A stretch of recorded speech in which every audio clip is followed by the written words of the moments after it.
온라인으로 수요기도에 참석하시는 여러분들을 환영하고 축복합니다. 하나님의 크신 음성이 함께 하시는 귀한 예배 되시기를 원합니다. 기도하시고 찬양으로 들어가도록 하겠습니다. 기도하시겠습니다. 사랑이 많으신 아버지 하나님, 어려운 가운데에서도 하나님의 음성을 듣고 또 하나님께 아뢰는 귀한 자리를 허락하여 주셨음에 감사를 드립니다. 큰 은혜 받는 시간 될 수 있게 허락하여 주시옵시고 하나님의 음성을 받아들이는 시간 될 수 있도록 성령이여 인도하여 주옵소서. 감사합니다. 예수님의 이름으로 기도드리옵나이다. 아멘. 함께 찬양하시겠습니다. 주가 보이신 생명의 길, 나 주님과 함께 상한 마음을 들이며 주님 앞에 나가리.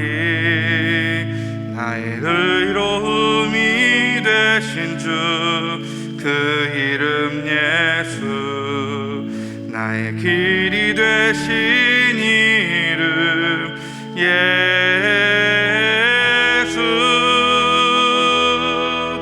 나의 길 오직 그가 하시나니, 나를 단련하신 후에 내가 정금 같이 나오리. 나의 길 오직 그가, 나의 길 오직 그가 하시나니, 나를 단련하신 후에 내가 정금같이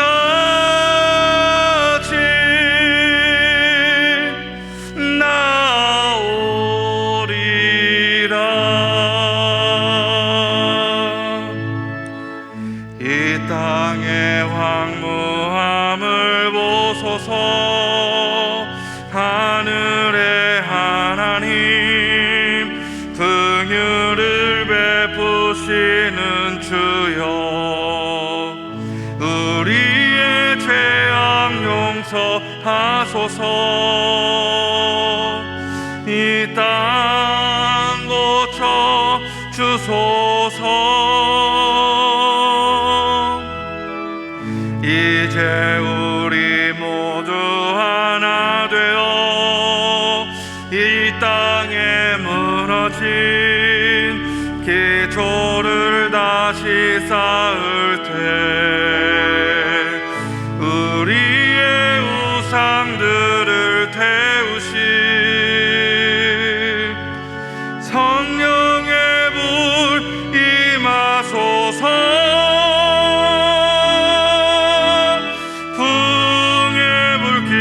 타오르게 하소서. 진리의 말씀 이 땅 새롭게 하소서.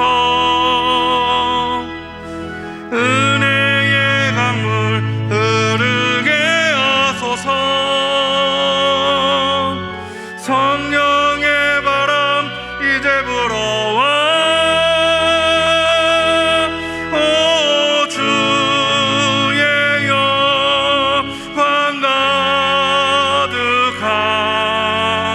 새날 주소서. 오 주님, 나라 이 땅에 임하소. 우리 한번 다 부흥의 불길, 부흥의 불길 타오르게 하소서. 진리의 말씀 이 땅 새롭게 하소서. 은혜의 강물 흐르게 하소서. 성령의 바람 이제 불어와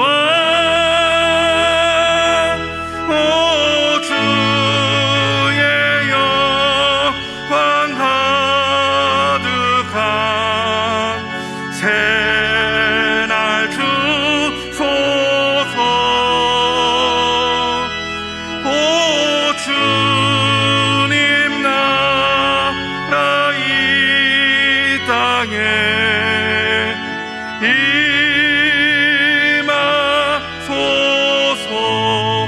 우리 시간에 이렇게 기도했으면 좋겠습니다. 하나님, 이 땅 가운데 주님 허락하신 새로운 회복을 허락하여 주시옵시고, 성령의 불길로 모든 것들을 새롭게 허락하여 주시옵시사 하나님의 능력 안에서 새로워지는 귀한 세상 될 수 있도록 주여 인도하여 주시옵소서. 또한 아버지, 이 예배를 통하여 말씀하실 그 모든 말씀 위에 다니엘에 선포되는 그 말씀, 그 모든 말씀이 내 심령을 쪼개어내며 내 모든 기도와 간구 가운데 응답이 되어지는 시간 될 수 있게 해달라고 우리와 같이 기도하시며 나아가시겠습니다. 기도하시겠습니다. 사랑이 많으신 아버지 하나님, 감사합니다. 귀하고 복된 날 허락하셔서 주님 앞에 예배드리는 이 귀한 자리를 허락하셨사오니 아버지, 비록 예배 전에 나와 예배드릴 수 없다 할지라도 각자의 처소에서 하나님께서 또한 성령께서 운행하시며 움직이시는 귀한 은혜의 역사가 우리 모든 심령을 쪼개어내는 시간 될 수 있도록 인도하여 주옵소서. 새로운 회복이 임할 수 있게 허락하여 주옵시고, 하나님께서 역사하시는 귀한 치료의 역사가 온 땅 가운데 가득할 수 있도록 주여 인도하여 주시옵소서.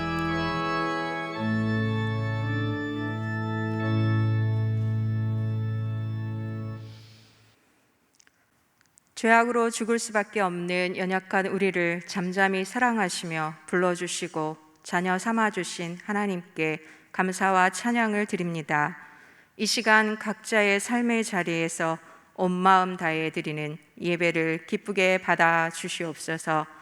온 세상이 코로나19 바이러스로 인해 사면이 에워싸임을 받고 있는 이 중에도 모든 것의 주권은 하나님께 있사오니 정하신 때에 세계를 만드시어 회복시켜 주실 하나님만을 바라보며 하나님께만 시선을 고정시키고 하루하루 감사하며 살아가게 하옵소서.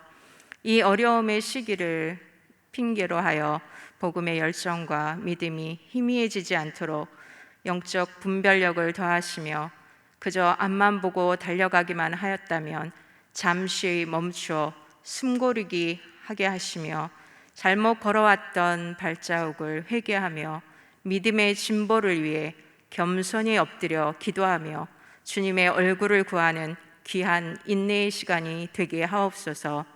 하나님, 이 나라와 이 민족을 긍휼히 여겨 주시옵소서.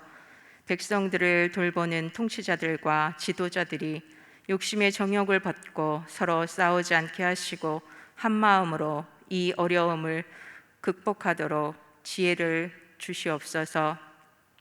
이곳에 순천제일교회를 세워주시고 지금까지 지켜주신 하나님 감사합니다. 주님의 몸된 교회를 세워나가는 모든 지체들에게 섬김의 기쁨을 주시며 화려한 겉모습보다 주를 향한 마음의 성전을 아름답게 가꾸고 견고히 세워나가기를 힘쓰며 서로 합력하여 부흥의 역사를 온전히 이루어가게 하옵소서. 사랑의 하나님, 다음 세대를 위해 기도합니다.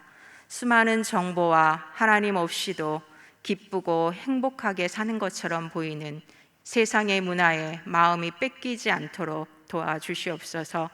주의 법도와 하나님 경외하기를 배우고 익히며 말씀 위에 굳게 서서 구원의 확신을 가지고 세상이 감당 못하는 믿음의 사람으로 교회와 나라와 민족과 열방을 향해 선한 영향력을 선포하게 하옵소서. 치료의 하나님, 마음의 상처로 인하여 육신의 질병으로 인하여 아픔 중에 있는 성도들을 돌아보사 이길 수 있는 힘을 주시며 코로나19 바이러스의 치료 백신 개발이 지혜를 더하여 주셔서 잘 개발되게 하시고 속히 치료제가 개발될 수 있도록 인도하옵소서. 일선에서 수고하는 의료진들과 관계자들에게 마음의 평안과 건강을 지켜주시옵소서. 말씀을 전해주시는 위임 목사님에게 성령의 능력을 더하여 주시며 누구든지 주의 이름을 부르는 자는 생명의 떡과 생명의 잔을 마시는 구원의 감격이 있게 하옵소서.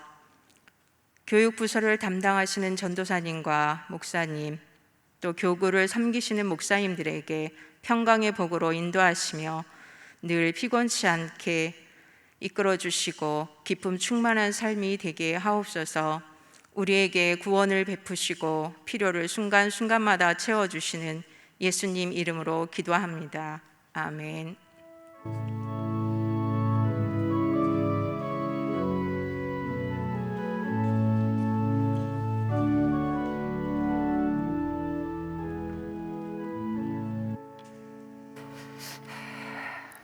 할렐루야. 우리가 함께 모여서 하나님을 예배하지는 못하지만 각 가정에서 우리 아이들과 더불어서 온 가족이 주 앞에 서는 이 시간이 얼마나 귀한 시간인지, 우리 특별히 아이들과 함께 예배하고 있는 우리 가정들에서는 아이들 머리 위에 손을 얹어서 함께 축복하면서 우리 오늘 하나님의 말씀 같이 나누도록 하겠습니다. 특별히 코로나로 인해서 우리 스스로가 감당할 수 없는 그런 아픔을 겪고 있습니다. 그런데 지난주 동안에, 이번 며칠 동안에 하나님의 말씀을 읽다가 열왕기상 8장에서 솔로몬이 성전을 지어놓고 낙성식을 하면서 그때 이야기했었던 것, 그 기도가 이랬습니다. 하나님, 참으로 땅에 거하시리까? 하늘과 하늘들의 하늘이라도 주를 용납하지 못하겠거든 하물며 내가 건축한 이 성이겠습니까? 하지만 주의 종과 주의 백성 이스라엘이 이곳을 향하여 기도할 때에 주는 그 간구함을 들으시되 주께서 계신 곳 하늘에서 들으시사 사하여 주옵소서. 바로 주님의 몸된 교회를 향해서 우리 더불어 함께 기도하며, 하나님께서 지금 우리가 겪고 있는 이 모든 상황들을 회복과 치유의 은총으로, 치유와 회복의 은총으로, 그래서 우리가 다시금 주 앞에 나와서 온전하게 예배할 수 있는 그런 모습들이 우리 가운데 함께 할 수 있기를 간절히 바랍니다. 오늘 우리에게 주신 하나님의 말씀, 로마서 10장 1절부터 15절까지 말씀 같이 보시겠습니다. 로마서 10장 1절부터 15절까지 말씀, 제가 한 절 한 절 우리 같이 교독하시겠는데 제가 그냥 쭉 읽어드리겠습니다. 각 가정에서는 우리 아이들과 또 부부간에도 같이 이렇게 교독하시면서 하나님의 말씀에 먼저 집중하는 그런 시간이 됐으면 좋겠습니다. 10장 1절입니다. 형제들아, 내 마음에 원하는 바와 하나님께 구하는 바는 이스라엘을 위함이니 곧 그들로 구원을 받게 함이라. 내가 증언하노니 그들이 하나님께 열심히 있으나 올바른 지식을 따른 것이 아니니라. 하나님의 의의를 모르고 자기의 의의를 세우려고 힘써 하나님의 의에 복종하지 아니하였느니라. 그리스도는 모든 믿는 자에게 의의를 이루기 위하여 율법의 마침이 되시니라. 모세가 기록하되 율법으로 말미암는 의의를 행하는 사람은 그 의의로 살리라 하였거니와, 믿음으로 말미암는 너는 이같이 말하되 내 마음에 누가 하늘에 올라가겠느냐 하지 말라 하니, 올라가겠느냐 하면 그리스도를 모셔 내리려는 것이요, 혹은 누가 무저갱에 내려가겠느냐 하지 말라 하니, 내려가겠느냐 하면 그리스도를 죽은 자 가운데서 모셔 올리려는 것이라. 그러면 무엇을 말하느냐? 말씀이 내게 가까워 내 입에 있으며 내 마음에 있다 하였으니 곧 우리가 전파하는 믿음의 말씀이라. 네가 만일 내 입으로 예수를 주로 시인하며 또 하나님께서 그를 죽은 자 가운데서 살리신 것을 내 마음에 믿으면 구원을 받으리라. 사람이 마음으로 믿어 의에 이르고 입으로 시인하여 구원에 이르느니라. 성경이 이르되 누구든지 그를 믿는 자는 부끄러움을 당하지 아니하리라 하니, 유대인이나 헬라인이나 차별이 없음이라. 한 분이신 주께서 모든 사람의 주가 되사 그를 부르는 모든 사람에게 부요하시도다. 누구든지 주의 이름을 부르는 자는 구원을 받으리라. 그런즉 그들이 믿지 아니하는 일을 어찌 부르리요? 듣지도 못한 일을 어찌 믿으리요? 전파하는 자가 없이 어찌 들으리요?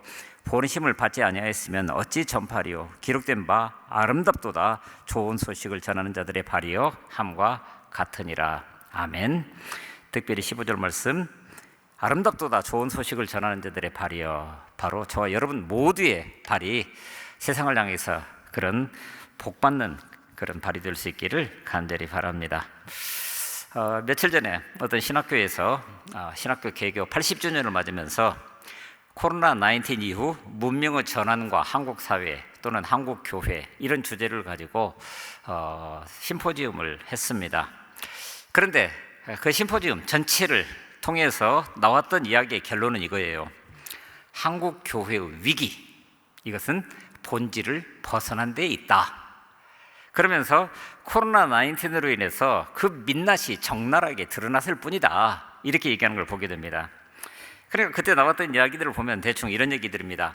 한국 교회의 위기는 코로나19 때문에 비로소 생긴 것이 아니라 이미 진행 중이던 위기가 코로나19으로 인해서 그 모습을 적나라하게 드러낸 것뿐이다, 이렇게 얘기를 하면서 한국 교회는 병폐라고 얘기를 할까요? 눈에 보이는 가시적인 교회를 절대화해서 종교개혁 이전에 가톨릭 교회가 저질렀었던 그 우를 오늘도 똑같이 개신교회가 범하고 있다고 하는 거예요. 그러면서 거기서 얘기했던 것이 개교회주의, 그리고 물질주의, 그리고 하나를 더 붙인다고 한다면 목회자가 중심이 되어 있는 그런 시스템, 이것을 이야기를 합니다. 그러면서 이야기하는 것이 뭐냐면은 이제 교회가 무엇을 할 것인가, 이게 아니라 교회의 자기 정체성을 묻는 교회가 도대체 무엇인가라고 하는 것을 질문해야 된다라고 하는 거예요.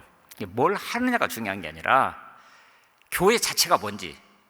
그러면 결국 오늘 우리는 우리 스스로에게 그것을 적용하자면은 내가 믿는 사람으로서 이렇게 살아야 된다, 이것보다도 내가 지금 믿고 있는 바가 도대체 뭐냐, 이걸 먼저 확인한 데서부터 오늘 우리 교회의 또는 우리 믿는 성도들의 능력이, 영향력이 아름답게 드러날 수 있다고 하는 거예요. 그래서 교회라고 하는 것은 철저하게 신앙 고백에 근거한 신앙 공동체이다. 그러니까 결국 우리가 믿는 바가 뭐냐라고 하는 것을, 그러다가 보니까 특별히 요즘에 지금 문제가 되고 있는 온라인 예배에 대해서 신학적 논의를 이야기하는 과정 중에 나타난 것은 그런 것이었습니다. 그러면서 그들이 이야기하는 건 그거예요. 교회의 본질은 모이는 곧 장소 문제가 아니라 모이는 것, 그러니까 모임 그 자체, 예배 그 자체가 도대체 뭐냐라고 하는 것을 질문해야 된다고 하는 거예요.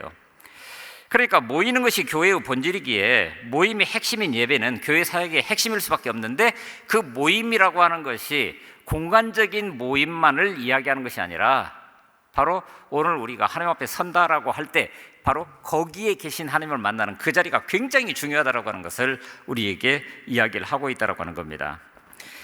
이때 모이는 곳은 교회의 본질이 아니기에 예배드리는 것이 교회 건물이건 온라인 공간이건 그것은 문제가 아니다. 우리가 어떻게 예배하느냐, 하나님 앞에 어떤 자세로 서 있느냐, 그리고 내가 믿는 바가 도대체 뭐냐, 이것을 더 깊이 있게 생각하면 생각할수록 오늘의 우리가 겪고 있는 위기를 더 빨리 회복할 수 있고 그 회복의 은총을 통해서 놀라운 부흥을 가져올 수 있는 그런 은혜가 있다라고 하는 거예요. 결국 그거죠. 오늘 우리 믿음이란 게 도대체 뭐냐? 올바른 지식에 근거한 믿음. 왜냐하면 말씀을 우리에게 주셨기 때문에, 그리고 그것이 깨달아 알아졌거든 그대로 살아내지는 믿음, 이것이 오늘 우리에게 있어서 관건이라 그렇게 얘기할 수 있습니다. 오늘 본문이 얘기하는 게 그거죠. 오늘 본문에서 사도 바울은 1절에서 그렇게 얘기를 합니다. 1절 말씀 보시면, 형제들아 내 마음에 원하는 바와 하나님께 구하는 바는 이스라엘을 위함이니 곧 그들도 구원을 받게 하려 함이라. 여러분, 지금 사도 바울은 자기 동족 유대인에 대해서 지지난주 한 9장 전체에서 이야기하고 10장 초반부까지도 자기 민족의 구원에 대해서 이야기를 합니다. 그런데 왜 그것을 이야기하냐라고 하는 거예요. 왜 그것을 이야기하냐? 결국은 이렇게 얘기할 수 있습니다. 유대인들을 예로 들어서 설명하는 것이, 유대인들은 하나님을 믿는 일에 있어서 정말 열심히 특심한 사람들이었다. 그렇죠? 열심히 특심한 사람. 그런데 사실 유대인들의 그 역사를 보게 되면 9장에서도 이야기하지만 그들이 하나님의 말씀을 맡았다라고 얘기를 합니다. 그러죠? 그러니까 하나님께서 하시고자 하는 것을 말씀으로 이 땅 가운데 선포하시게 될 때 가장 먼저 유대인들에게 맡겨주셨다라고 하는 거예요.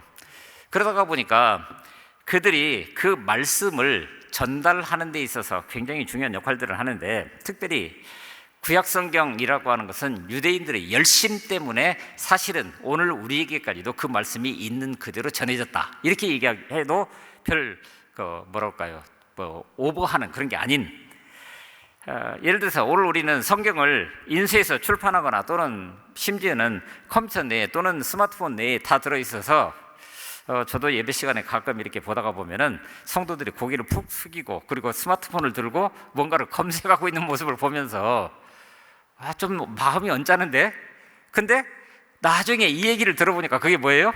이제는 이렇게 안 가지고 다녀요. 이건 이미 전 시대인 것 같아요.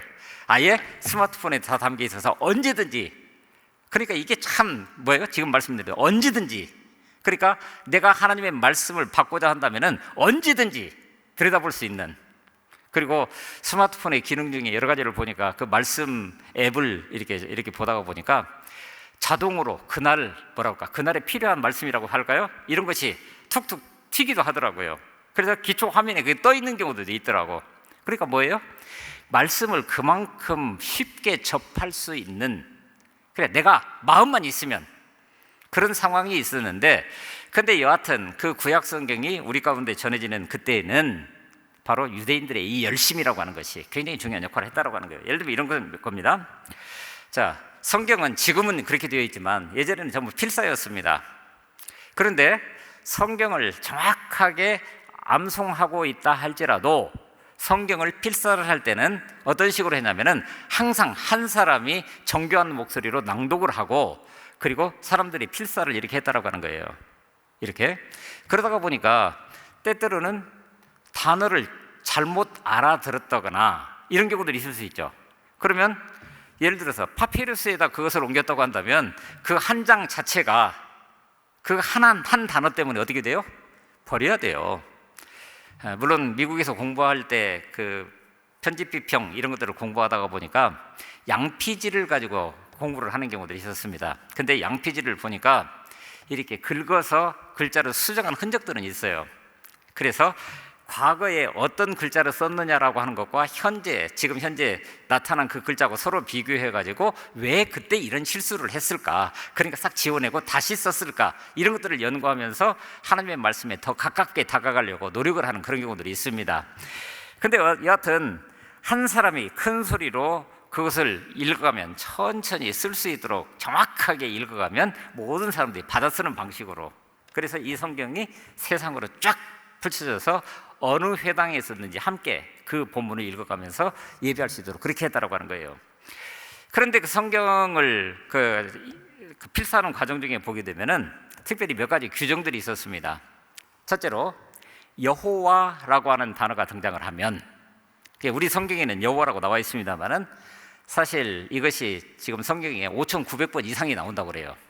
5,900번 찾아보니까 5,900번 이상이 나온다고 그러는데, 이 여호와라고 하는 이름 그 자체를 유대인들은 못 부릅니다. 왜요? 십계명에서 여호와의 이름을 망령되이 읽지 말라 그랬거든요. 그런데 우리가 혹 이해가 있으실지 모르겠습니다만은 히브리 말은 모음이 없어요. 자음자만 있습니다. 그러니까 그 자음자를 어떻게 읽느냐에 따라서 여호와 하나님의 이름이 정확할 수도 있고 다를 수도 있단 말이에요. 그래서 그 단어가 나오면은 낭독하던 사람이 입을 딱 다물고, 그리고는 모든 사람들이 펜을 놓고 나가서 필사하던 사람들이 머리 물 쫙 뒤집어 써서 깨끗이 자기를 정결케 하고 난 다음에 반드시 새로운 펜으로 그 단어를 적어놨다라고 하는 거예요. 이것을 발음이 없는 신명 사문자라고 얘기합니다. 하나님의 이름 4개의 문자, 그런 뜻으로. 그래, 이 정도로 지독했다라고 하는 거예요.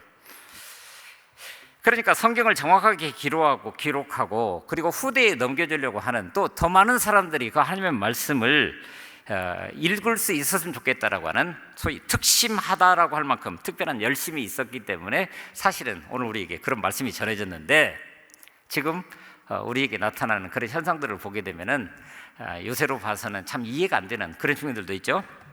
그런데 그들은 성경을 기록하는 일에만 열심히 있었던 것은 아닙니다. 말씀에 나타난 그대로를 있는 그대로 지키려고 하는데 굉장한 열심을 가지고 있었다는 거예요. 제가 오늘 책 2권을 가지고 나왔는데 언젠가 한번 소개해드리던 책입니다. 책이 613시라고 적혀있는 그런 책인데, 바로 더 커맨드먼트, 그러니까 성경에 나타나 있는 계명들, 이런 것들을 총 계산을 해보니까 613가지가 있더라는 거예요, 계명이. 근데 그 중에서 하지 마라 라고 하는 것이 바로 두 번째 책인 하지 마라 365가지. 그러니까 결국 이것은 하루에 한 번씩 하지 말라는 게 있다고 하는 거예요. 하지 마라.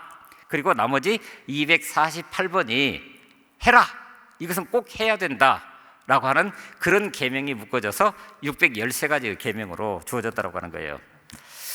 그러니까 참 이게 재밌는 것이, 문제는 이것이 그냥 예수님 오시기 전에 구약적 전통으로, 그래서 그것이 그냥 이렇게 내려온 것 같아 보이는데, 놀랍게도 유대인들은 지금도 그렇게 산다는 거예요. 이 610가지 계명을 놓고 이야기를 하는데, 예를 들면 이런 겁니다. 안식일에 해서 안 되는 일, 안식일에 바느질 어떨까요?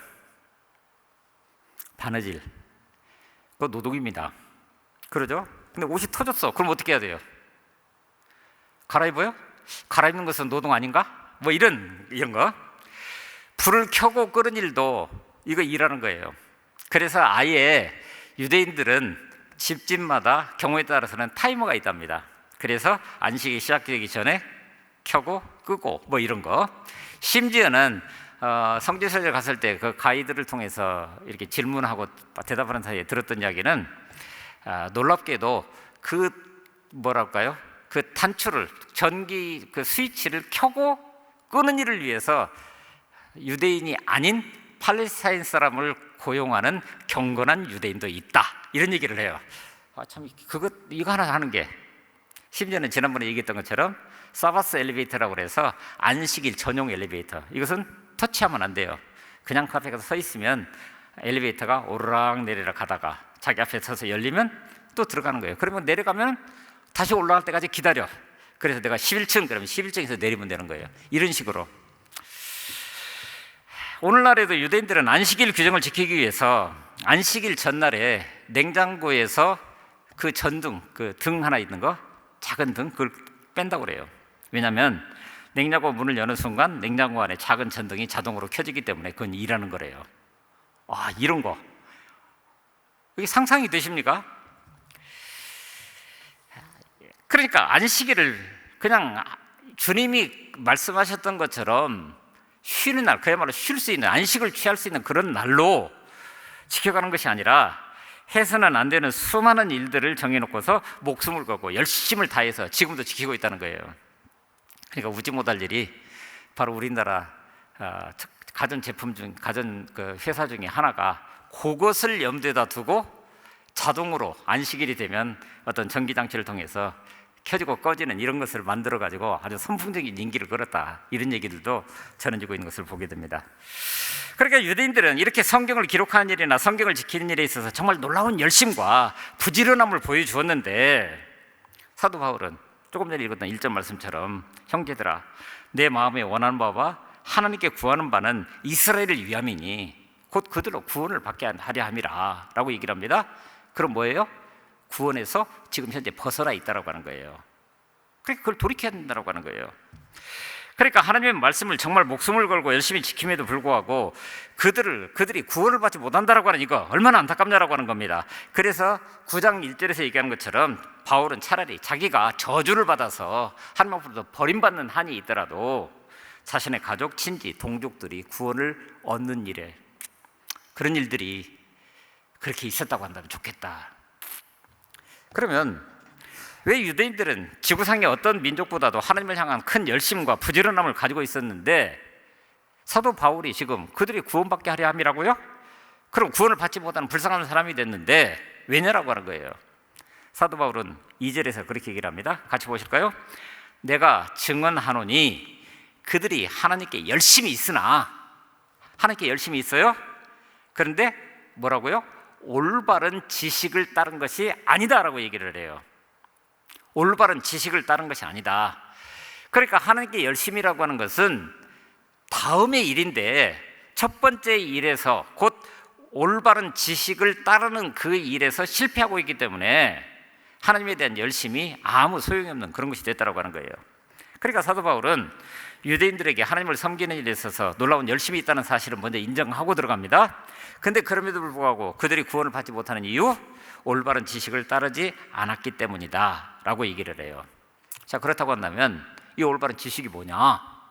결국은 성경을 통해서 꼭 알아야 되는 지식, 그것은 구원에 관한 지식이다. 사도 바울은 지금 그렇게 얘기하고 있는 겁니다. 자, 성경에서 우리가 알아야 할 지식이 정말 많죠. 제가 신대원 다니면서 그 한남대에서 교수님 한 분이 오셔서 기독교 경제학이라고 하는 과목을 강의했던 적이 있습니다. 근데 이분은 하시는 얘기가 그거예요.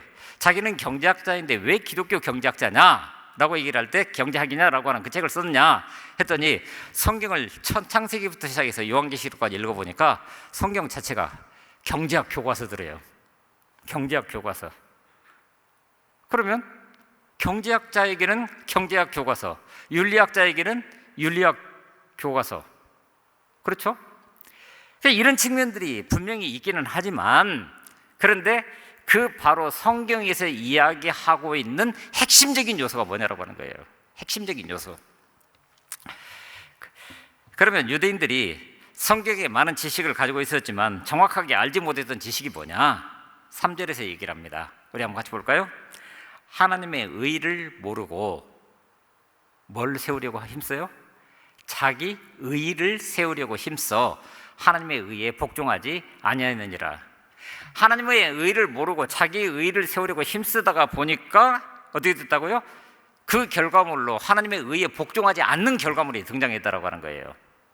그러니까 의라고 하는 단어가 핵심적인 단어로 등장하고 있는데, 그냥 쉽게 얘기하면 이런 겁니다. 자, 여러분, 하나님 나라에 들어가고자 한다면 오늘 우리에게 필요한 게 뭡니까? 하나님 나라에 들어가려고 한다면 우리에게 필요한 게 뭐예요? 필요한 게 뭡니까? 그냥 믿음이에요. 자, 오늘 우리가 믿는 게 뭡니까? 우리가 믿는 게 뭐예요? 나는 죄인이다. 그런데 하나님의 의는 오늘 우리를 구원하시기 위해서 자신의 아들을 이 땅에 보내주셨다. 그리고 십자가에 달려 죽게 하셨다.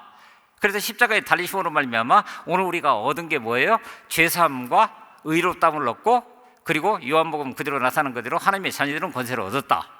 그러면 하나님의 자녀되는 권세를 얻었으니 그 자녀가 아버지 집에 들어가는 것은 어때요? 너무나 당연한 거예요. 그렇지 않습니까?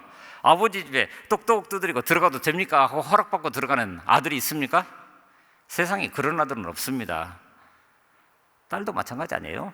그러니까 결국 오늘 우리가 예수 그리스도의 십자가를 마음에 새기고, 그 십자가가 바로 나의 죄를 사해 주셨으며, 그리고 하나님의 의로 덧입게 하신 사건이다. 로마서 6장에 나타나는 것처럼. 그러니까 당연히 그 다음에 따라오는 것은 하나님의 자녀들은 권세를 가졌다. 이걸 믿는 거예요. 우리가 지금 믿고 있는 것이. 그러므로 그 믿음이라고 하는 것이 오늘 우리를 하나님 앞에 온전히 서게 하는데, 문제는 자, 그 믿음이라고 하는 것이 아까 유대인들이 했던 방식대로 혹 오늘 우리도 하나님의 말씀을 그렇게 받아들이고 있는 것 아닌가, 이런 이야기입니다. 하나님 나라에 들어가기 위해서는 하나님의 의라고 하는 것이 기준인데, 구체적으로 말하면 오늘 우리 스스로의 생각에 보게 되면은 오늘 우리는 하나님 앞에 설 수 없는 존재라는 걸 알아요. 그런데 하나님 앞에 서기 위해서 믿음이라고 하는 것은 너무나도 당연한 거니까 밑바닥에 깔아놓고 있고, 그런데 거기에 더해서 혹 이런 행위를 해야 하고 하나님의 말씀을 이렇게 지켜야 하고, 이런 것들이 어떤 율법처럼 오늘 우리를 사로잡고 있지 않느냐. 그러니까 다시 말하면 믿음으로 구원받았다고 하면서도 유대인들처럼 다시 율법으로 돌아가고 있는 그런 모습들, 이것이 신앙생활을 오래 한 경우를 보게 되면은 나름대로 이래야 된다라고 하는 어떤 기준이 생겨가지고 다른 사람들을 판단하는 그런 어떤 기준이 되기도 합니다. 이게 우리 현실이에요. 그러니까 막말로 얘기하면 이런 거죠. 어떻게 세상에 공짜가 어디 있어? 예수 처음 믿으면서 우리 그런 거 없었습니까? 세상에 공짜가 어디 있어? 내가 뭔가를 해야 될 것 같아 보이는데. 그래서 오늘 우리는 하나님의 의를 얻기 위한 요구 조건으로 뭔가가 있다고 생각하기가 참 쉬워요.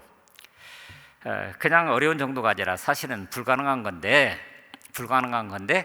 그러니까 결국은 우리의 구원이라고 하는 것이 우리에게서 온 것이 아니라 어디서 왔다고요? 하나님으로부터 온 거라는 얘기예요. 자, 하나님의 의를 얻기 위해서 오늘 우리가 하나님의 말씀을 정말 잘 지킨다고 한다면 이것이 우리 구원의 조건이 될 수 있을까? 아니요. 야고보서 2장 10절에서 11절은 우리에게 이렇게 얘기합니다. 누구든지 온 율법을 지키다가 그 하나를 범하면 모두 범한 자가 되나니. 자, 613가지, 유대인들이 판단하고 있는 613가지 하라와 하지 마라가 있어요. 근데 그 중에서 612가지는 잘 지켰어요. 근데 하나를 안 지키면은 어떻게 된다고요? 613가지를 12가지를 다 지킨 게 아무 의미가 없다라고 하는 거예요. 또 그렇게 얘기합니다. 간음하라 하지 말라 하시니가 또한 살인하지 말라 하셨은즉 네가 비록 간음하지 아니하여도 살인하면 율법을 범한 자가 되느니라. 그러니까 두 가지 계명이 있어요. 간음하지 말라, 살인하지 말라. 그런데 간음하지는 않았어요. 그런데 살인하지 말라. 근데 이게 이제 복잡한 것이, 특별히 예수님은 그 살인이라고 하는 그 자체를 우리에게 얘기를 하면서 우리 마음속에 품고 있는 그 생각까지도 다스리라라고 하는 얘기를 하시면서 하셨던 말씀 기억한다면은 이게 쉽지 않은 일인 것을 보게 됩니다. 이렇게 놓고 보면은 두 가지 계명을 놓고 하나는 지키고 하나는 지키지 않았다고 한다면 이것은 결국은 율법을 범한 거다. 쉽지 않은 일이죠. 율법 전체를 완벽하게 지켜야 하나님의 의의를 덧입는다고요? 그렇습니까? 성경의 율법 조항을 다 세어보면 말씀드린 대로 613가지, 근데 10개도 외워서 지키기가 힘든데 어떻게 600개가 넘는 그런 계명들을 다 기억하고 완벽하게 지킬 수 있겠느냐라고 하는 거예요. 그러니까 결국 오늘 우리는 다시 한번 우리 스스로를 되돌아보면서 구원의 원리에 대해서 정확한 지식, 올바른 지식을 가지고 있어야 된다는 거예요. 그래서 사도 바울은 말합니다. 하나님의 의는 인간적인 노력으로 얻을 수 있는 것이 아니라 오직 하나님의 선물로 우리가 받은 것이다 라고 얘기를 하면서 우리 4절 볼까요?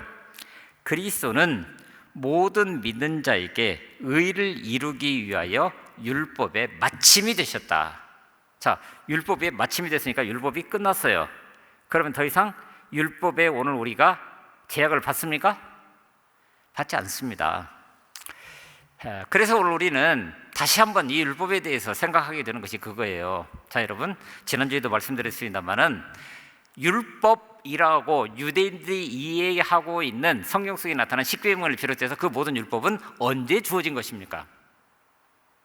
언제?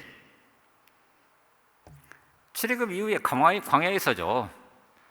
그런데 그럼 보십시다.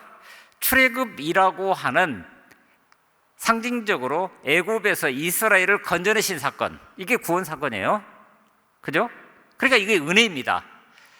유대인들이 무슨 힘이 있고 능력이 있어서 애굽을 물리치고 그들이 자유를 얻었습니까? 아니요. 하나님만이 하실 수 있는 방법으로 그들을 종살이에서 끄집어 내주신 거예요. 그러니까 이게 구원이에요. 이게 능력이에요. 하나님의 은혜예요.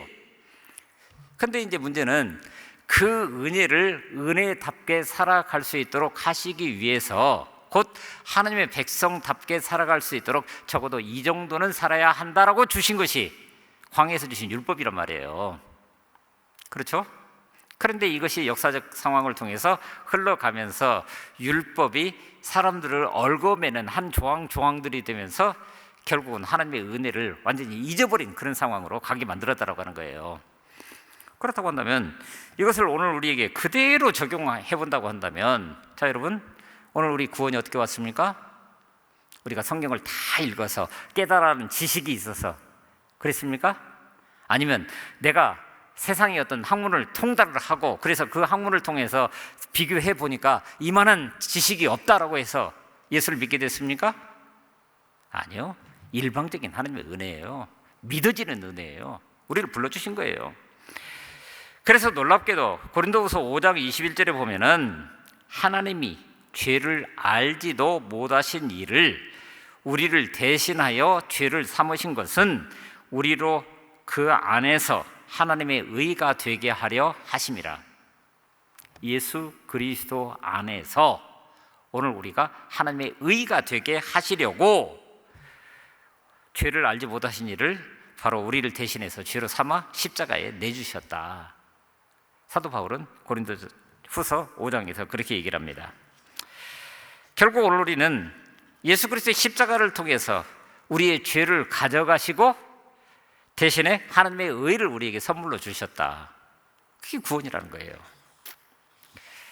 그러므로 오늘 우리는 그 사실을 안다라고 한다면은, 이제 깨달아 알았다고 한다면 과연 오늘 우리는 어떻게 살아야 되느냐, 이런 문제가 나타나죠. 다시 반복합니다. 우리가 하나님의 은혜를 누리기 위해서는 대단히 수고할 필요가 없습니다. 은혜를 누리기 위해서 무엇인가를 한다는 생각 자체가 도리어 그 은혜 자체를 차단하는 그런 역할을 할 수가 있어요. 바울은 그래서 예수 그리스도를 하늘이나 무저갱에서 끌어내리거나 끌어올릴 수 있는 것이 아니다. 예를 들어서 그렇게 설명을 하죠. 10장 6절 봅니다. 믿음으로 말미암는 너는 이같이 말하되 내 마음에 누가 하늘에 올라가겠느냐 하지 말라 하니 올라가겠느냐 하면 그리스도를 모셔 내리는 것이다. 여러분, 우리가 그분을 모셔 내림으로 말미암아서 그분이 이 땅에 오셨습니까? 아니요. 내려오신 것을 두고 우리 눈으로 보기에 그렇다라고 하는 거예요. 구원을 받기 위해서 하늘에까지 올라가서 구원자 되시는 예수님을 이 땅으로 모시고 내려와야 하겠느냐? 사도 바울은 그렇게 묻고 있는 겁니다. 그리고 17절에는 반대로 누가 무적에게 내려가겠느냐 하지 말라 하니 내려가겠느냐 함은 그리스도를 죽은 자 가운데서 모셔 올리려는 것이라. 삶과 죽음, 예수 그리스도의 십자가 사건 그 자체에 대한 정확한 이해가 있다고 한다면 이럴 이유가 없다라고 하는 거예요. 사도 바울이 얘기하는 것은 그것입니다. 그런 의미에서 인간의 노력으로 그 구원을 얻을 수 있는 것이 아니라 하나님의 선물로 주셨다라고 하는 그 자체만 있는 그대로 받아들이면 되는 거예요. 그러니까 믿어지는 은혜죠. 그게 사도 바울은 말합니다. 그렇다고 한다면 이것이 어떻게 우리 가운데 확증되느냐? 자, 18절 보겠습니다. 그러면 무엇을 말하느냐? 말씀이 내게 가까워 내 입에 있으며 내 마음에 있다 하였으니 곧 우리가 전파하는 믿음의 말씀이라. 뭐예요? 사도 바울이 내가 너에게 이미 다 이야기했다. 그때 다 고개 끄덕끄덕 하면서 있는 그대로 받아들이지 않느냐. 그렇다고 한다면 그 받아들이는 과정을 통해서 이야기하는 것이 그겁니다. 먼저 내 입에 있다. 그리고 마음에 있다 라고 얘기를 합니다. 자, 우리 보십시다. 하나님의 말씀이 내 귀에 들려옵니다. 그러면 나도 모르는 사이에 아멘 하죠. 근데 아멘 하는 순간 내 입술의 움직임이라고 하는 것을 생각을 해보십시오. 그런데 그 아멘이라고 하는 것 그 자체가 사실은 내 마음 중심에서 이미 받아들여져서 입술로 표현된 거란 말이에요. 그러죠? 그러니까 오늘 우리의 인간적인 상황 속에서 보면은 구원을 받기 위해서 필요한 지식이라고 하는 것은 신학대학에 가서 공부를 해야만 알 수 있는 것이 아니라 그냥 선포되는 그 말씀을 있는 그대로, 아니 그 전에 내 탁자 위에 놓여져 있는 그 성경, 아까 말씀드린 것처럼 혹시 매일 그 앱에 깔려 있는 그 말씀을 통해서 그날 내게 이게 전달해 오는 그 말씀, 그 하나라도 내가 마음으로 받아들이면서 아멘 하는 순간 그 말씀은 이미 내게 자양분이 되어서 내 삶을 새롭게 풍성하게 만들어가는 은혜라고 그렇게 얘기하는 겁니다. 그러니까 멀리 가서 찾을 필요가 없다는 거예요. 큰 교회에 가야만 구원의 말씀을 들을 수 있는 것도 아니고 매주마다 읽고 듣는 말씀 속에서 항상 구원의 말씀이 들어있고 지금 이 순간에도 비록 대면하지 않고 온라인을 통해서 서로 답답한 것 같아 보이지만 그러나 놀랍게도 시공을 초월해서 역사하시는 성령 하나님의 교통하심은 그 말씀 하나를 사이다 두고 저와 여러분들을 이어가고 있다고 하는 거예요. 함께. 그런 의미에서 오늘 우리 스스로가 다시 한번 마음속에 새겨야 될 것이 그겁니다. 하나님이 우리에게 구원을 선물로 주시기 위해서 미리 행한 일이 도대체 뭐냐? 그것은 하나님의 뜻이 거기에 계셔서 우리 출애굽기를 통해서 우리 지금 계속 보고 있는 것처럼 그 백성의 부르짖음을 들으시고 그리고 구원자 예수 그리스도를 하늘에서 이 땅 가운데 보내주셨다고 하는 거예요. 요한복음의 표현대로 하면은 태초에 말씀이 있었고 그 말씀이 육신이 되어서 우리 가운데 오셨다. 그런데 그 구원자가, 그 예수가 인간의 죄를 위해서 대신 십자가에서 돌아가셨다. 그것은 내 죄사함을 위해서. 그런데 놀랍게도 그분은 죽음의 상태로 그대로 계신 것이 아니라 다시 살아나셨다. 그러니까 사도행전에서 사도 베드로가 설교하면서 얘기했던 게 그거잖아요. 너희들이 잡아 죽인 예수를 하나님이 다시 살리셔서 오늘 우리에게 주와 그리스도가 되게 하셨다. 그러면 그때 그리스도, 이것은 유대인들이 자신의 역사 전체를 통해서 이 땅 가운데 보내주실 그 메시아, 그분이라는 거예요. 그분. 그러니까 오늘 우리는 그 메시아를 기다리고 있는데 그 메시아가 아직 오시지 않은 것이 아니라 이미 오셔서 십자가에 달려 돌아가셨고, 그러나 사흘 만에 다시 살아나심으로 오늘 우리에게 메시아뿐만 아니라 오늘 내 인생 전체를 다 드릴 수 있는 나의 주인이 되셨다, 이걸 고백하고 있는 거예요. 그러니까 구원이라고 하는 밥상은 다 차려졌는데 그럼 인간은 어떻게 구원을 받을 수 있는가? 숟가락 들고 먹으면 되죠.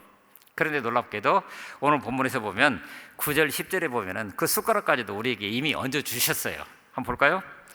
네가 만일 내 입으로 예수를 주로 시인하며 또 하나님께서 그를 죽은 자 가운데서 살리신 것을 내 마음에 믿으면 구원을 받으리라. 사람이 마음으로 믿어 의에 이르고 입으로 시인하여 구원에 이르느니라. 자, 여러분, 마음으로 믿어 의에 이르고 입으로 시인하여 구원에 이른다. 이게 굉장히 중요한 거예요. 마음으로 믿어서, 자, 우리는 대체적으로 우리 속사람의 중심적인 생각들을 참 귀하게 여깁니다. 맞습니다. 그런데 속사람의 생각이라고 하는 것이 겉으로 드러나지 않으면 과연 그것이 능력이 되겠느냐? 오늘 우리에게 그렇게 이야기하고 있는 것 같아요. 왜냐하면 그 다음 13절부터 시작해서 15절까지 말씀을 보게 되면은 바로 그로 인해서 하나님의 뜻이 이 땅 가운데 어떤 모습으로 펼쳐가고 있느냐라고 하는 것을 우리에게 있는 그대로 보여주고 있기 때문에 그래요. 마음으로 믿어서 의에 이르고 입으로 시인하여 구원에 이른다고요? 음식을 먹는 방법을 설명을 합니다. 구원이라고 하는 음식을. 그런데 두 가지 기관을 얘기를 하는데 첫째는 마음이고 둘째는 입입니다. 마음으로 믿고 입으로 시인한다. 여러분, 다른 건 다 속일 수 있어도 내 마음은 속일 수 없습니다. 그런 의미에서 우리 스스로가 우리의 믿음의 분량들을 다시 한번 점검해 볼 수 있어야 돼요. 내 마음 중심에 예수 그리스도가 계신가? 그리고 두 번째로 우리 입으로 그것을 시인하고 있는가? 특별히 사도 바울이 로마서를 기록할 당시에는 로마 제국의 황제만이 주였습니다. 황제의 숭배라고 하는 그 주라고 하는 개념은, 그러니까 우리가 그냥 쉽게 주님 그러는데 성경이 쓰여질 때 그 당대에서는 황제 당신이 주가 아니고 나를 위해서 십자가에 달리신 그분이 나의 주님이십니다라고 고백하는 것 자체가 자신의 목숨을 내놓은 일이에요. 쉽지 않은 일입니다. 더군다나 황제 숭배가 거기에 달하게 됐을 때는 억지로라도 황제를 숭배할 수 있도록 하기 위해서 1년에 한 번씩 황제의 신전에 가가지고 엎드려 경배하고 제물을 바치고 그리고 증명서를 받아와야 1년을 살 수 있는 거예요. 그 증명서가 없으면 생존 자체가 불가능했습니다. 물건을 살 수도 없을 뿐만 아니라 소위 상거래 자체가 불가능한 것이기 때문에, 그렇다고 한다면 그런 상황 가운데서 황제가 주가 아니라 나를 위해서 십자가에 달리신 그분이 나의 주님이시라고? 여러분 보십시오. 마음으로 시인하는 것만으로 해결이 됩니까?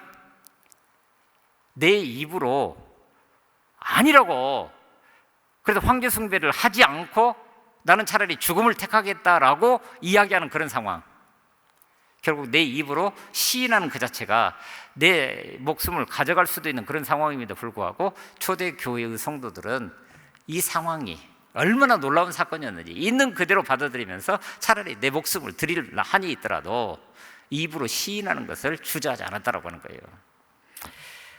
그래서 오늘 우리는 그 다음 나타나는 말씀을 우리 한번 깊이 있게 볼 수 있어야 됩니다. 11절부터 13절 보겠습니다. 성경에 이르되 누구든지 그를 믿는 자는 부끄러움을 당하지 아니하리라 하니. 자, 여러분, 세상에서 부끄러움을 당하는 것입니까? 하나님 앞에서입니까? 세상에서는 부끄러운 일일 수 있어요. 예수 믿는 것 자체가. 그러니까 우리나라에서도 예수 믿는 사람들을 가리켜서 초창기는 그랬습니다. 예수쟁이들 그랬어요. 실제로 여러분, 예수쟁이들이라고 하는 말이 어떤 의미를 가지고 있습니까? 조롱이죠. 그런데 놀랍게도 쟁이라고 하는 그 단어가 그 분야의 정통인 사람, 그 당시에는 그랬죠. 그러니까 손으로 하는 그 일들을 천하게 여겼기 때문에 그것을 전문적으로 하는 사람, 이것을 가리키는 단어가 그 쟁이라는 단어더라고 하는 거예요. 그러니까 처음 예수를 믿으면서 세상 사람들이 예수 쟁이라고 할 때는 저 예수에 미친 사람들, 예수를 자기 전공으로 삼고 있는 사람들, 사실은 그런 의미를 담고 있었지만 외형적으로는 그 당시 문화 상황 가운데서 손으로 행하는 뭔가를 하는 사람을 천대하듯이 그렇게 예수를 천대했다고 하는 거예요. 자, 여러분, 세상은 그렇습니다. 그런데 오늘 우리가 그 믿음이라고 하는 것을 두고 그 믿음의 평가라고 하는 것이 하나님 앞에서 이루어지는 것이라고 한다면 부끄러움을 당하지 않는 일이 어디에 있어서요? 하나님 앞에서. 사도 바울은 말합니다. 유대인이나 헬라인이나 또 그 다음에 모든 사람의 주가 되사, 그리고 그를 부르는 모든 사람에게, 그리고 누구든지 주의 이름을 부르는 자는 구원을 얻으리라. 차별이 없이 구원을 받을 수 있는 기회는 모든 민족, 모든 사람들에게 다 허용이 되었다. 그러니까 결국 그러기 위해서는 어떤 일이 필요합니까? 자, 우리 14절, 15절 보겠습니다. 그런즉 그들이 믿지 아니하는 일을 어찌 부르리요? 듣지도 못한 일을 어찌 믿으리요? 전파하는 자가 없이 어찌 들으리요? 본심을 받지 아니하였으면 어찌 전파하리요? 기록된 바 아름답도다 좋은 소식을 전하는 자들의 발이요 함과 같으니라. 마음으로 믿어 입으로 시인하십니까? 우리의 믿음을? 그렇다고 한다면 바로 입으로 시인하는 그것이 그 누군가에게 들려져서 말씀은 능력이 있습니다. 생명을 구하는 놀라운 은혜입니다. 오늘 우리의 현실 속에서 바로 그런 놀라운 은혜가 나를 통해서 세상을 향해서 그렇게 아름답게 선포되어져 가는 그런 은혜가 우리 가운데 충만할 수 있기를 간절히 바랍니다. 자, 오늘 이렇게 기도하겠습니다. 제가 기도하면서 지난주에 했던 것처럼 중간에 첫 번째 기도 제목을 드리고 기도한 다음에 한 30초 내지 1분 정도 우리 같이 묵상하면서 내 마음의 다짐을 그 기도 제목을 따라서 있는 그대로 드려보실 수 있기를 바랍니다. 같이 기도하겠습니다. 아버지 하나님, 이 시간 다시 한번 올바른 지식에 근거한 참 믿음을 갖게 하신 하나님께 감사를 드립니다. 우리의 힘과 노력으로는 얻을 수 없었던 하나님의 의를 예수 그리스도를 통해서 거저 선물로 받게 하심을 감사드립니다. 또한 예수 그리스도는 우리의 죄를 가져가시고 십자가에서 대신 형벌을 받으셔서 우리를 구원해 주심에 감사와 영광을 올려드립니다. 제가 그런 은혜를 누리고 있는 사람입니다. 주여, 예수 그리스도의 십자가, 하나님의 선물, 하나님의 의, 바로 그런 것들이 되게 능력이 되게 하여 주옵소서. 내 생각과 내 판단과 내 능력이 아니라 하나님께서 거저주신 선물을 있는 그대로 간직하면서 이것이 세상 가운데 있는 그대로 표현될 수 있도록 인도하여 주옵소서. 이런 놀라운 은혜를 받은 자로 이제는 올바른 지식에 근거한 참된 열심을 가지고 부지런히 주님을 섬기는 삶을 살아가기를 원합니다. 특별히 우리 주변에 아직 그만한 지식을 깨닫지 못하고 자기의 힘으로만 살아가는 영혼들이 많이 있는 것을 보면서 그들을 향해 긍휼히 여기는 마음을 먼저 더하여 주시옵소서. 오늘도 저에게 물질과 시간과 은사를 선물로 주신 주님께 감사드립니다. 주님이 은혜의 선물로 주신 귀한 것들을 올바른 지식에 근거한 참된 열심을 품고 주님을 섬기는 일에 더욱 귀하게 사용하면서 살아가게 하여 주시옵소서. 내게 주신 것들이 무엇입니까? 다시 한번 내 삶 전체를 하나 돌려드리면서 하나하나 헤아려 볼 수 있는 지혜를 더하여 주시옵소서.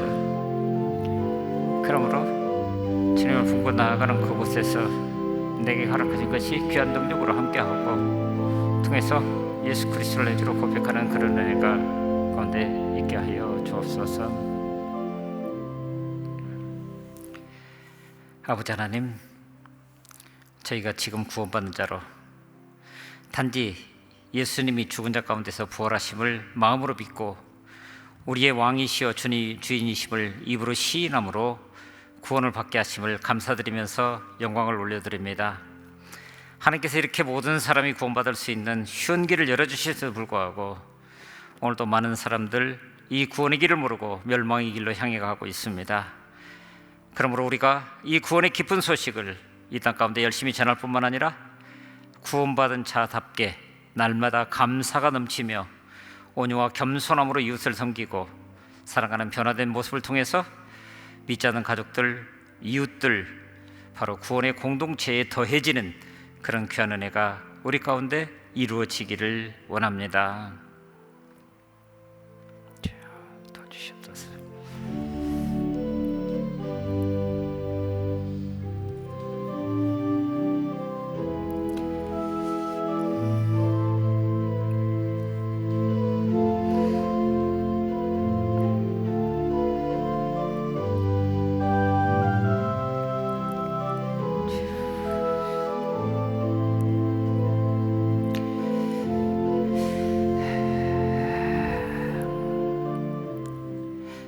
코로나19 그리고 그로 인해서 이어지는 경제적인 어려움, 우리 스스로 감당할 수 없는 아픔을 가지고 있습니다. 하나님, 우리 스스로가 아무것도 할 수 없을 그때 바로 그 자리가 하나님께서 일하기 시작하는 자리인 것을 믿습니다. 무엇보다도 오늘 우리를 통해서 그만한 치유와 회복의 역사를 더하실 줄로 믿습니다. 그래서 우리 먼저 간구하면서 주의 전을 향해 솔로몬이 그랬던 것처럼, 이스라엘 사람들이 그랬던 것처럼 하나님의 치유와 회복을 기대하며 기다립니다. 하나님, 행하여 주시고 오늘 우리를 통해서 그만한 복을 누려가는 은혜가 있게 하여 주옵소서.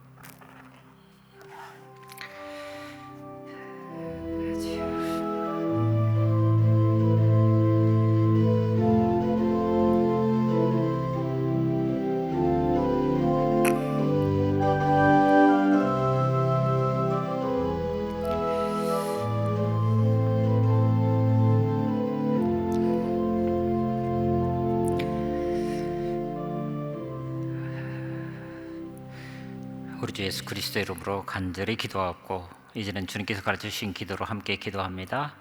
하늘에 계신 우리 아버지, 아버지의 이름을 거룩하게 하시며 아버지의 나라가 오게 하시며 아버지의 뜻이 하늘에서와 같이 땅에서도 이루어지게 하소서. 오늘 우리에게 일용할 양식을 주시고 우리가 우리에게 잘못한 사람을 용서해 준 것 같이 우리 죄를 용서해 주시고 우리를 시험에 빠지지 않게 하시고 악에서 구하소서. 나라와 권능과 영광이 영원히 아버지의 것입니다. 아멘.